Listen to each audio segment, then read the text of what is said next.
भगवत गीता अध्याय 9 श्लोक 19। हे अर्जुन, मैं ही ताप प्रदान करता हूँ और वर्षा को रोकता तथा लाता हूँ।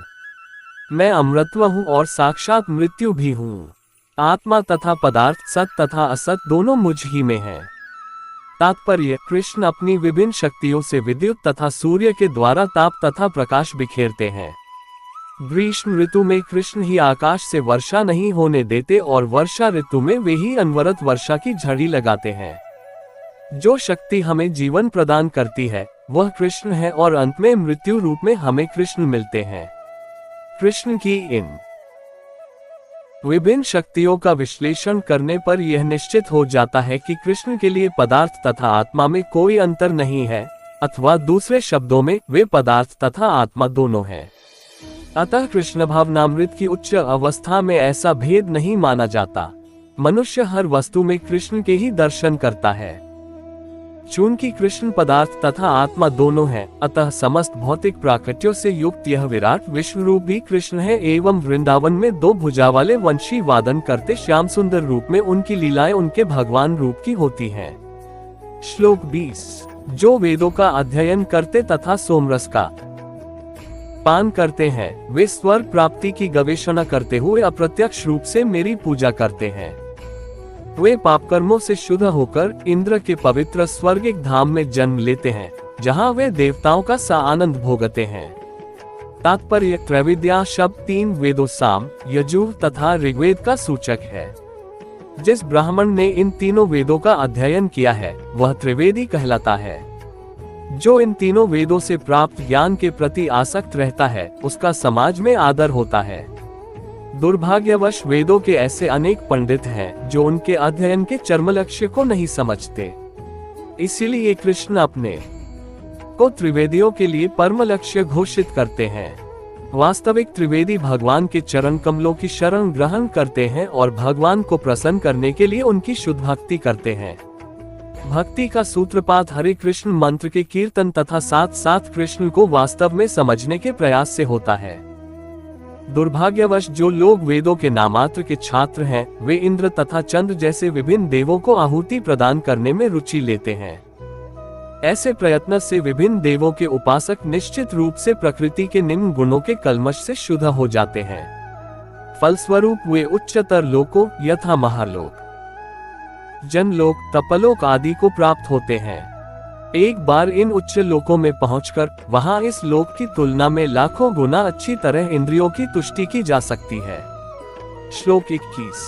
इस प्रकार जब वे उपासक विस्तृत स्वर्गिक इंद्रिय सुख को भोग लेते हैं और उनके पुण्य कर्मों के फल क्षीण हो जाते हैं तो वे इस मृत्यु लोक में पुनः लौट आते हैं। इस प्रकार जो तीनों वेदों के सिद्धांतों में दृढ़ रहकर इंद्रिय सुख की गवेषणा करते हैं उन्हें जन्म मृत्यु का चक्र ही मिल पाता है। तात्पर्य: जो स्वर्गलोक प्राप्त करता है उसे दीर्घ जीवन तथा विषय सुख की श्रेष्ठ सुविधाएं प्राप्त होती हैं, तो भी उसे वहां सदा नहीं रहने दिया जाता। पुण्य कर्मों के फलों के क्षीण होने पर उसे पुनः इस पृथ्वी पर भेज दिया जाता है। जैसा कि वेदांत सूत्र में इंगित किया गया है, जन्माद्यस्य यतः, जिसने पूर्ण ज्ञान प्राप्त नहीं किया या जो समस्त कारणों के कारण कृष्ण को नहीं समझता, वह जीवन के चरम लक्ष्य को प्राप्त नहीं कर पाता। वह बारंबार स्वर्ग को तथा फिर पृथ्वी लोक को जाता आता रहता है, मानो वह किसी चक्र पर स्थित हो जो कभी ऊपर जाता है और कभी नीचे आता है। सारांश यह है कि वह वैकुंठलोक न जाकर स्वर्ग तथा मृत्यु लोक के बीच जन्म मृत्यु चक्र में घूमता रहता है। अच्छा, तो ये होगा कि सच्चिदानंदमय जीवन भोगने के लिए वैकुंठ लोक की प्राप्ति की जाए, क्योंकि वहां से इस दुखमय संसार में लौटना नहीं होता। श्लोक 22। किंतु जो लोग अनन्य भाव से मेरे दिव्य स्वरूप का ध्यान करते हुए निरंतर मेरी पूजा करते हैं, उनकी जो आवश्यकताएं होती हैं उन्हें मैं पूरा करता हूं और जो कुछ उनके पास है उसकी रक्षा करता हूं। तात्पर्य: जो एक क्षण भी कृष्ण भावनामृत के बिना नहीं रह सकता, वह 24 घंटे कृष्ण का चिंतन करता है और श्रवण, कीर्तन, स्मरण, पाद सेवन, वंदन, अर्चन, दास्य, सख्य भाव तथा आत्मनिवेदन के द्वारा भगवान के चरण कमलों की सेवा में रत रहता है। ऐसे कार्य शुभ होते हैं और आध्यात्मिक शक्ति से पूर्ण होते हैं, जिससे भक्त को आत्म साक्षात्कार होता है और उसकी यही एकमात्र कामना रहती है कि वह भगवान का सानिध्य प्राप्त करे। ऐसा भक्त निश्चित रूप से बिना किसी कठिनाई के भगवान के पास पहुंचता है। ये योग कहलाता है। ऐसा भक्त भगवत कृपा से इस संसार में पुनः नहीं आता। क्षेम का अर्थ है भगवान द्वारा कृपा में संरक्षण। भगवान योग द्वारा पूर्णतया कृष्ण भावना भावित होने में सहायक बनते हैं और जब भक्त पूर्ण कृष्ण भावना भावित हो जाता है तो भगवान उसे दुखमय बद्ध जीवन में फिर से गिरने से उसकी रक्षा करते हैं। श्लोक 23। हे कुंती पुत्र, जो लोग अन्य देवताओं के भक्त हैं और उनकी श्रद्धा पूर्वक पूजा करते हैं, वास्तव में वे भी मेरी ही पूजा करते हैं, किंतु वे ये त्रुटिपूर्ण ढंग से करते हैं। तात्पर्य, श्री कृष्ण का कथन है, जो लोग अन्य देवताओं की पूजा में लगे होते हैं वे अधिक बुद्धिमान नहीं होते, यद्यपि ऐसी पूजा अप्रत्यक्षतः मेरी ही पूजा है। उदाहरणार्थ, जब कोई मनुष्य वृक्ष की जड़ों में पानी न डालकर उसकी पत्तियों तथा टहनियों में डालता है तो वह ऐसा इसलिए करता है क्योंकि उसे पर्याप्त ज्ञान नहीं होता या वह नियमों का ठीक से पालन नहीं करता। इसी प्रकार शरीर के विभिन्न अंगों की सेवा करने का अर्थ है आमाशय में भोजन की पूर्ति करना।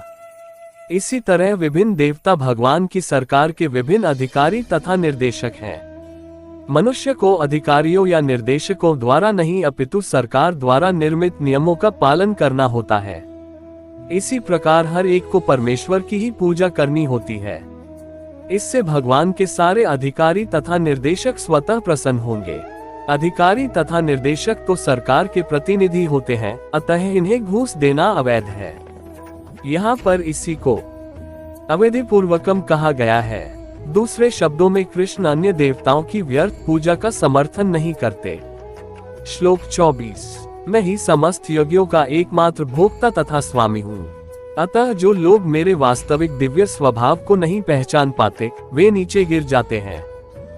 तात्पर्य, यहाँ ये स्पष्ट कहा गया है कि वैदिक साहित्य में अनेक प्रकार के यज्ञ अनुष्ठानों का आदेश है, किंतु वस्तुतः वे सब भगवान को ही प्रसन्न करने के निमित्त हैं। यज्ञ का अर्थ है विष्णु। भगवद गीता के 3 अध्याय में ये स्पष्ट कथन है कि मनुष्य को चाहिए कि यज्ञ या विष्णु को प्रसन्न करने के लिए ही कर्म करे। मानवीय सभ्यता का समरोरूप वर्णाश्रम धर्म है और यह विशेष रूप से विष्णु को प्रसन्न करने के लिए है। इसीलिए इस श्लोक में कृष्ण कहते हैं, मैं समस्त यज्ञों का भोक्ता हूँ क्योंकि मैं परम प्रभु हूँ। किंतु अल्पज्ञ इस तथ्य से अवगत न होने के कारण क्षणिक लाभ के लिए देवताओं को पूजते हैं। अतः वे इस संसार में आ गिरते हैं और उन्हें जीवन का लक्ष्य प्राप्त नहीं हो पाता। यदि किसी को अपनी भौतिक इच्छा की पूर्ति करनी हो तो अच्छा यही होगा कि वह इसके लिए परमेश्वर से प्रार्थना करे, यद्यपि ये शुद्ध भक्ति नहीं है और इस प्रकार उसे वांछित फल प्राप्त हो सकेगा। श्लोक 25। जो देवताओं की पूजा करते हैं वे देवताओं के बीच जन्म लेंगे। जो पितरों को पूजते हैं वे पितरों के पास जाते हैं। जो भूत प्रेतों की उपासना करते हैं वे उन्हीं के बीच जन्म लेते हैं और जो मेरी पूजा करते हैं वे मेरे साथ निवास करते हैं। तात्पर्य, यदि कोई चंद्रमा, सूर्य या अन्य लोक को जाना चाहता है तो वह अपने गंतव्य को बताए गए विशिष्ट वैदिक नियमों का पालन करके प्राप्त कर सकता है। इनका विशद वर्णन वेदों के कर्मकांड अंश 10 पौर्णमासी में हुआ है, जिसमें विभिन्न लोकों में स्थित देवताओं के लिए विशिष्ट पूजा का विधान है। इसी प्रकार विशिष्ट ये करके पितृलोक प्राप्त किया जा सकता है। इसी प्रकार मनुष्य भूत प्रेत लोकों में जाकर यक्ष, राक्षस या पिशाच बन सकता है। पिशाच पूजा को काला जादू कहते हैं। अनेक लोग इस काले जादू का अभ्यास करते हैं और सोचते हैं कि यह अध्यात्म है, किंतु ऐसे कार्यकलाप नितांत भौतिकतावादी हैं। इसी तरह शुद्ध भक्त केवल भगवान की पूजा करके निस्संदेह वैकुंठलोक तथा कृष्णलोक की प्राप्ति करता है। इस श्लोक के माध्यम से यह समझना सुगम है कि जब देवताओं की पूजा करके कोई स्वर्ग प्राप्त कर सकता है तो फिर शुद्ध भक्त कृष्ण या विष्णु के लोक क्यों नहीं प्राप्त कर सकता। दुर्भाग्यवश अनेक लोगों को कृष्ण तथा विष्णु के दिव्य लोकों की सूचना नहीं है, अतः न जानने के कारण वे नीचे गिर जाते हैं। यहाँ तक कि निर्विशेषवादी भी ब्रह्मज्योति से नीचे गिरते हैं। इसीलिए कृष्ण भावनामृत आंदोलन इस दिव्य सूचना को समूचे मानव समाज में वितरित करता है कि केवल हरे कृष्ण मंत्र के जाप से ही मनुष्य सिद्ध हो सकता है और भगवत धाम को वापस जा सकता है। श्लोक 26। यदि कोई प्रेम तथा भक्ति के साथ मुझे पत्र, पुष्प, फल या जल प्रदान करता है तो मैं उसे स्वीकार करता हूँ। तात्पर्य, नित्य सुख के लिए स्थायी आनंदमय धाम प्राप्त करने हेतु बुद्धिमान व्यक्ति के लिए यह अनिवार्य है कि वह कृष्ण भावना भावित होकर भगवान की दिव्य प्रेमा भक्ति में तत्पर रहे।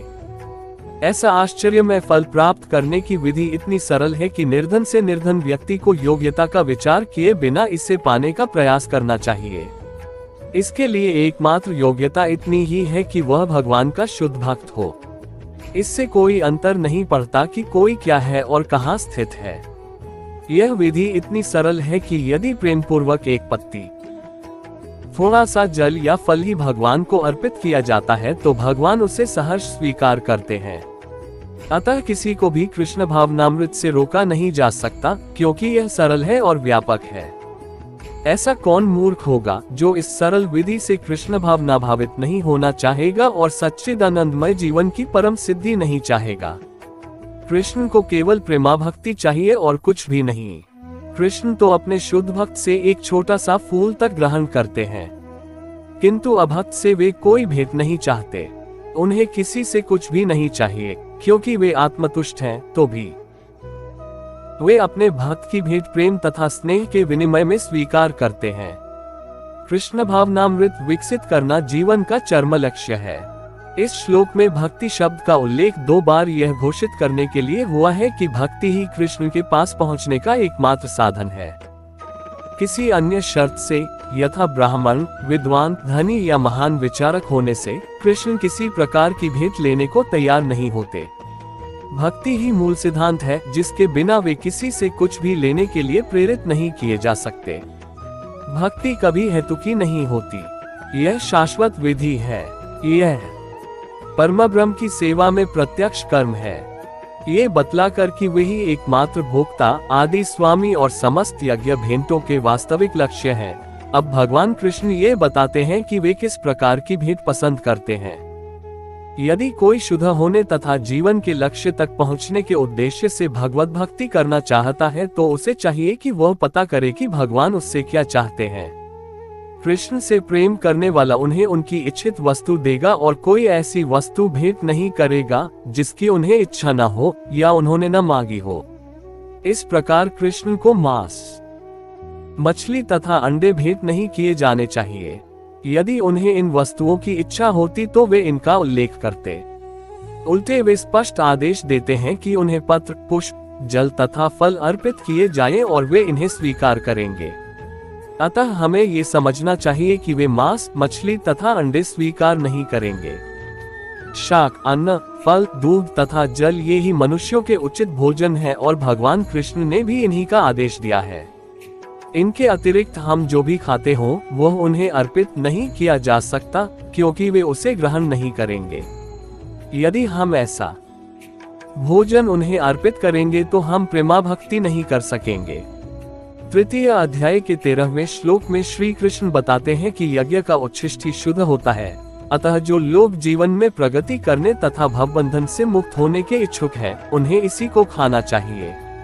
उसी श्लोक में वे ये भी बताते हैं कि जो लोग अपने भोजन को अर्पित नहीं करते वे पाप भक्षण करते हैं। दूसरे शब्दों में, उनका प्रत्येक कौर इस संसार की जटिलताओं में उन्हें बांधने वाला है। अच्छा सरल शाकाहारी भोजन बनाकर उसे भगवान कृष्ण के चित्र या अर्चा विग्रह के समक्ष अर्पित करके तथा नतमस्तक होकर इस तुच्छ भेंट को स्वीकार करने की प्रार्थना करने से मनुष्य अपने जीवन में निरंतर प्रगति करता है। उसका शरीर शुद्ध होता है और मस्तिष्क के श्रेष्ठ तंतु उत्पन्न होते हैं, जिससे शुद्ध चिंतन हो पाता है। सबसे बड़ी बात तो यह है कि यह समर्पण अत्यंत प्रेम पूर्वक करना चाहिए। कृष्ण को किसी तरह के भोजन की आवश्यकता नहीं रहती, क्योंकि उनके पास सब कुछ है। किंतु यदि कोई उन्हें इस प्रकार प्रसन्न करना चाहता है तो वे इस भेंट को स्वीकार करते हैं। भोजन बनाने, सेवा करने तथा भेंट करने में जो सबसे मुख्य बात रहती है वह है कृष्ण के प्रेमवश कर्म करना। वे मायावादी चिंतक भगवद गीता के इस श्लोक का अर्थ नहीं समझ सकेंगे, जो यह मानकर चलते हैं कि परब्रह्म इंद्रिय हित है। उनके लिए ये या तो रूपक है या भगवद गीता के उद्घोषक कृष्ण के मानवीय चरित्र का प्रमाण है। किंतु वास्तविकता तो यह है कि भगवान कृष्ण इंद्रियों से युक्त है और यह कहा गया है कि उनकी इंद्रियां परस्पर परिवर्तनशील हैं। दूसरे शब्दों में, एक इंद्रिय दूसरी इंद्रिय का कार्य कर सकती है।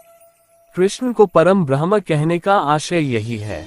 इंद्रियहित होने पर उन्हें समस्त ऐश्वर्यों से युक्त नहीं माना जा सकता। 7वें अध्याय में कृष्ण ने बतलाया है कि वे प्रकृति के गर्भ में जीवों को स्थापित करते हैं। इसे वे प्रकृति पर दृष्टिपात करके करते हैं। अतः यहाँ पर भी भक्तों द्वारा भोजन अर्पित करते हुए भक्तों का प्रेमपूर्ण शब्द सुनना कृष्ण के द्वारा भोजन करने तथा उसके स्वाद लेने के ही समरूप है। इस बात पर इसलिए बल देना होगा क्योंकि अपनी सर्वोच्च स्थिति के कारण उनका सुनना उनके भोजन करने तथा स्वाद ग्रहण करने के ही समरूप है। केवल भक्त ही बिना तर्क के ये समझ सकता है कि परब्रह्म भोजन कर सकते हैं और उसका स्वाद ले सकते हैं।